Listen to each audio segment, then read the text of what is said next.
Hi, everybody. Welcome back to the Hello Hayes podcast. I'm just going to dive right in because I've recorded a version of this intro so many times. As the title of today's episode suggests, I am taking a bit of a break from the Hello Hayes podcast. After this week, we're going to be on a short hiatus. I won't be publishing weekly episodes, but you will be able to find me all over your socials at Hello Hayes or Alexandra Hayes Robinson. Alexandra Hayes Robinson on Instagram and here on YouTube, and Hello Hayes on TikTok. And my Substack, which is probably the best place to keep in touch for podcast listeners, hellohayes.substack.com. Sorry, that sounded way more follow me here than I intended it to, but I'm not going anywhere. That's the number one thing I want to say. And this hiatus from the podcast was a really hard choice to make, and I want to tell you a little bit about it. Because number one thing I want you to know is that I love making this podcast, and to me, this podcast is a success. I love sitting down and talking with you every week. Excuse me if I get emotional. This is a very emotional time, you guys. Moving in 9 days, I'm feeling so happy and so grateful and so excited, and just, I'm also getting my period, so that's probably it too. That's actually definitely it. I need to be better as a person who gets her period about understanding the way my period impacts my emotions and then giving myself some grace when that happens. So there's a lot going on. Excuse my tears.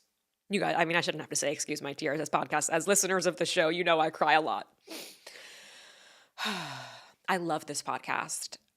I love talking with you in this way, having the chance to speak unedited, to explain what I'm thinking, to contradict myself, to hear myself explain why I think something and then change my mind, the space to change my mind. Oh my God, what a gift. What a gift. I'm so fucking grateful. I'm so grateful for all of you who listen every week, who comment, who send me private messages to tell me how much the episodes mean to you. And that's why this isn't goodbye forever. It's just goodbye for now. I don't even like the word goodbye. I sort of feel the way what I'm saying to you now feels a little similar to how I'm saying see you soon to some of my friends here. Like, I don't want to, it's not goodbye, it's see you soon. It's not goodbye, it's see you soon. But I want to tell you a little bit about where this decision is coming from. I think it comes down to the word bandwidth.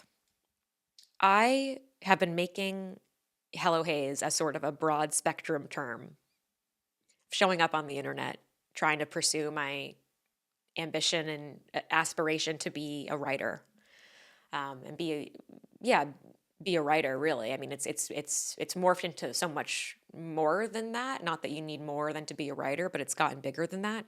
I've been doing this now for almost 3 years, and it has been an exciting, confusing, disappointing, magical experience.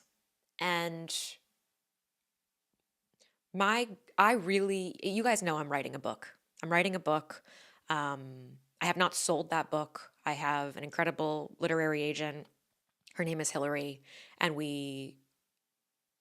I would like to finish my book this year that I'm writing. And I finished my first draft, and I'm working on it, and I'm in a really important place with that project right now, and it needs more of my time.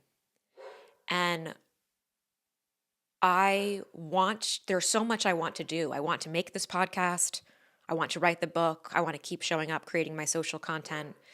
But given the place where I'm at with the book right now, and given the move, I can't give this podcast every week the attention and love that I want to give it. I want to be able to sit here and give you my all. I want to think through the part twos in a really interesting way. I want to make this podcast the best I can make it. And I'm feeling right now that I don't have the bandwidth to do that. And something I'm learning that I haven't always been so good at in the context of working for myself and in the context of working for myself is like knowing when to make some of the hard choices. And at first I felt like I needed to keep making the podcast every week through the move. It wasn't even on my radar to do this hiatus. But I definitely felt like I need to hold on to this structure through the move. So I was going to bank episodes in advance, meaning like I was going to film them before because I knew I probably wasn't going to be able to film at all in April. And then it sort of hit me as I was preparing to do that, and I was realizing what that would feel like, and I was feeling myself be rushed through the episodes, that's not how I want to make this. And I then started thinking about, well, why are you feeling like you need to hold on to this so rigidly right now in this season of change? And then I started thinking about, well, with this move, like what, I don't know, maybe it is the right time to press pause for now so that when you return, you can really give it your all. Um, and that's what made me make that decision. And it is a really bittersweet decision because I'm going to miss you in this format. I'm going to miss sitting down with you every Tuesday. And I know, my gosh, I'm so grateful for all of you who have told me that Tuesday mornings, you look forward to Tuesday mornings and you've never listened to an episode. That is so priceless to me. And I want to thank you for your attention. And I know that this might be disappointing, and it's hard for me to know that I'm disappointing some people. And I think I know you'll understand. And I am not going anywhere. Like I'm not going anywhere. This isn't me quitting. I'm not going anywhere. I just can't commit to showing up weekly here. In 3 weeks, you might see me sit down to record an episode and share that. And I hope that you'll be there when I do. But it doesn't feel, I can't commit to the weekly cadence at this exact moment. I will still be creating on all of my social media accounts. So you can follow me if you're not on Alexandra Hayes Robinson on Instagram or Hello Hayes on TikTok. My Substack, if you're not subscribed there, I think that is the best place and most meaningful place perhaps to follow the journey and stay up to date. hellohayes.substack.com. I do plan and hope to be writing more. I think there's a funny thing that happens when I guess this is what happens in life. Like you sort of start out with one intention and then wonderful things happen and you start to stray a little bit from that intention. And there comes a point where you're like, how am I spending my time? One of the things I'm looking at, as I said in the beginning, that I want to finish my book is like, I want to write more. And I hope to do that. So if you're not subscribed to the Substack, please do there. It'll also be the best place, I guess, to know what's happening with the podcast. But you, of course, can still stay subscribed and following the podcast channel, so you'll see when I make the next drop. And that's that. I'm so grateful. I'm so grateful, and this has just been so much fun. This year has been so much fun, and I'm so proud of the work we've done together. I want to talk a little bit about how I'm feeling ahead of this move, if that's all right with you, while I hold you hostage here in your headphones. And then I want to leave you with some wishes, some things that I wish for you between now and the next time we speak, which makes the sound, again, more permanent than it is. If you follow me, you're going to hear me speak every single day because I make videos every single day. I hope I'm a good follow. Follow for more. So this is not a goodbye forever, but I just wanted to, in this intimate format, I just wanted to leave you with some things. I was thinking about them on my walk with Francis this morning. But first, how I'm feeling, if I may. So we're 9 days out, and I tried to explain this in a video yesterday, and I think I didn't explain it well because I received so many. Sometimes when you say how you feel, and then everybody reacts and says the wrong thing, and then you're like, oh, I didn't explain this well. I'm feeling right now this pressure. I'm feeling this pressure to not miss anything in the next 9 days. And I think some of it comes down to, like, I really want to be present. And I think I feel myself a little bit not feeling fully present, partially because life is happening. So in my like utopian fantasy, I'm able to not have any responsibilities, not need to finish packing, not need to continue working, not have responsibilities to people. And I could just like soak it all in, and just try to really feel my feelings and do it all. But that isn't exactly the reality. It's close. I'm extremely fortunate, and I'm very lucky that I am getting to do a lot of feeling my feelings and seeing the places and savoring the moment and admiring the sunset and all that. I do get to do a lot of that. But I think it probably, I guess I'm anticipatorily, not a word. I have some anticipatory anxiety of what's going to happen when we're not here, and I'm grieving this time. But I'm not here to grieve it. And it sort of is a moot point, because that's not really how like grief and feelings work. Like, I don't think it doesn't really make a difference where I am when I'm processing, which, as I'm saying it now, does maybe help me feel a little bit better as it brings me to tears. But there's a piece of me that's like, am I making the most of this last week here? Like, am I making the most? Am I enjoying this? Am I reflecting on how much I've grown? Am I reflecting on how much my relationship with Brian has grown? Am I reflecting on how much I've learned? And I feel this pressure to like, gosh, sorry, is this too much? Excuse me. It's really crazy how emotions can coexist because I feel more excited than ever about what's happening in our future and my career and our new home. And I really am like very in touch with that excitement, but simultaneously, like, I think the sadness and the grief of saying goodbye to this chapter is also rising, and it's just confusing. It's confusing, but I know that I can hold space for both of these things, and that one doesn't contradict the other, it doesn't cancel out the other. But so when I say that I'm like scared of missing something, it's not that it's like, oh, I'm bummed if I don't get to my favorite rotisserie chicken place, though I do need to go to Sunan. It's not rotisserie chicken, it's Lebanese chicken. Sunan is one of my favorite restaurants in Westwood. Must go if you're on the west side of Los Angeles. Los Angeles. It was in the it was the restaurant that they filmed the Palestinian chicken episode in Curb Your Enthusiasm, which is a great episode. We were asking the owner about it. The owner and Brian have become friendly because they also both work out at the Equinox. They both work out at the same Equinox, and we go to the restaurant all the time. And Brian recently asked him about it, and he said Larry is a customer, and one day asked if he could do the episode there. That's such a fun LA thing. So it's not about being scared of missing going to these places. It's like missing the moment, and I have to just accept that, I guess. I have to just accept and trust that I am being present and that it's okay if I don't capture it all now. You know, about a month ago when I was planning all my podcast episodes before I knew I was going to take a hiatus, one of the episode ideas I thought would be fun is like, 10 things I learned living in LA for 4 years, or 10 things I learned after moving across the country. And like, it feels too hard to do that right now. Like, I don't feel in touch with those lessons right now. And I think part of me is mad at myself that I'm like not a beacon of wisdom on this topic at this exact moment. I feel too soft and muddy right now. And that's okay, That probably speaks to my greater internal conflict about being a person who does have a lot of answers, but who also seeks many answers. And that tension, I think, is what makes me me. And I have to embrace that tension, you know? But that's something that's on my mind right now. It's just like, oh my God, this is going to happen. And then it's going to happen and we can't go back. But oh my goodness, I'm so lucky. I'm so lucky. I'm so lucky.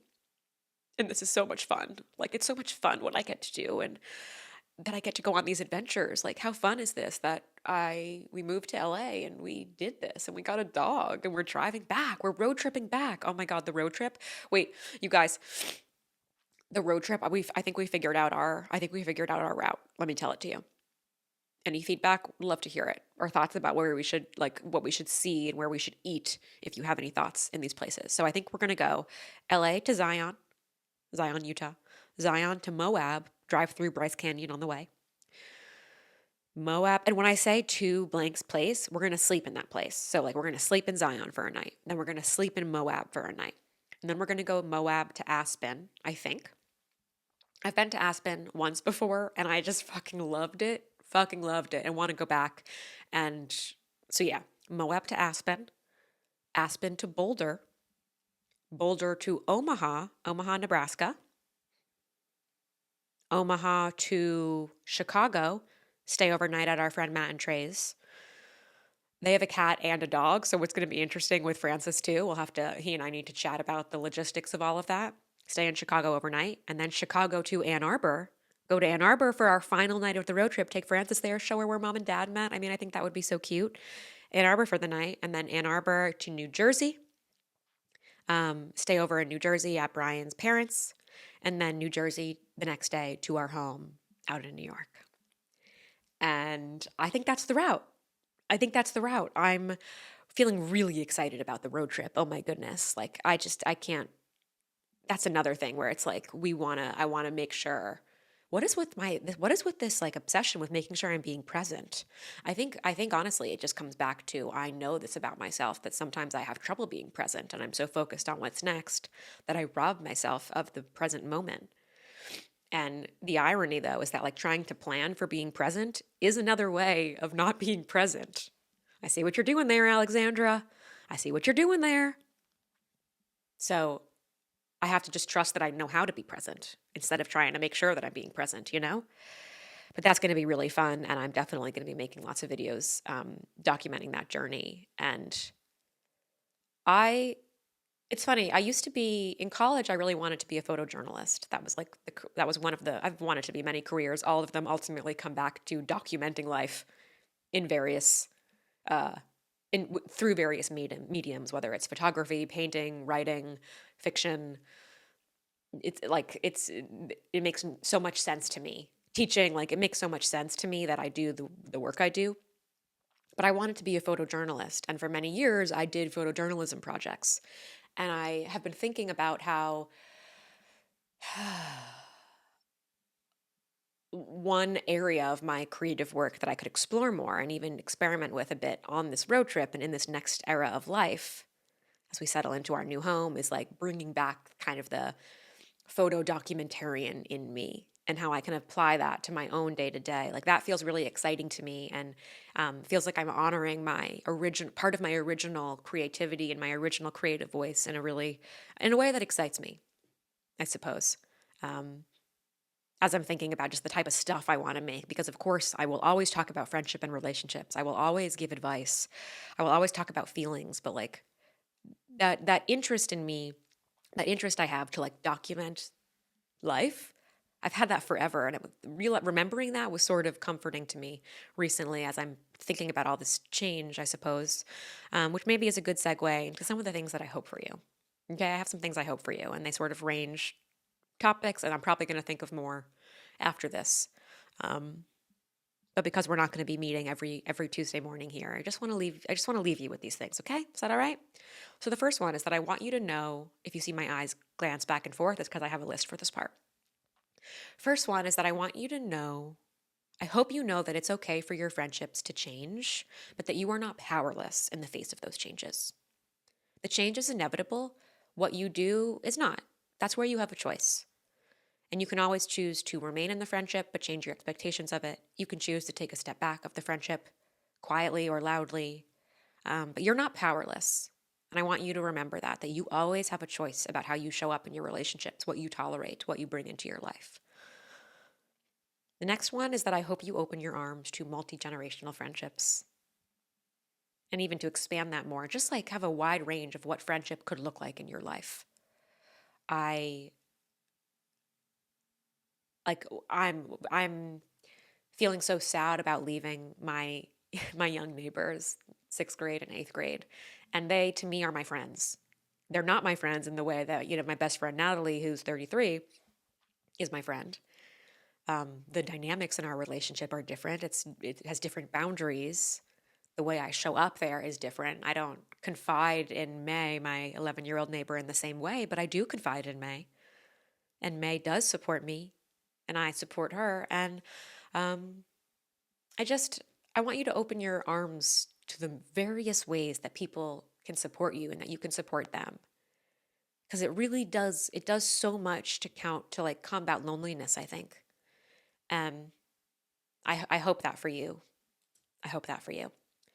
Uh, Next is like if you are thinking about moving across the country or like moving to a new city or just moving to a different, wherever, to a different continent, if you're thinking about it, if it itches you, if it tickles your fancy and it's not putting you in a financial disaster to do it, if you can afford to do it, if you're able to do it with your work, do it. Do it. I'm going to say do it. And at first I was like thinking through like all of the things about myself and the things about Brian and I that I think made us successful here. But honestly, I think everybody, you can be successful doing this no matter who you are, no matter what your personality traits are. If it's something that interests you, you will learn a lot. Um, And no choice is permanent. So if you want to do it, I think you should do it. People say to me all the time, I wish I did something like that, but I could never. And maybe they're just being polite. But it would make me sad to know that any of you wanted to do something and could, but didn't because of your fear. You can do hard things. You can do scary things. You can do them scared.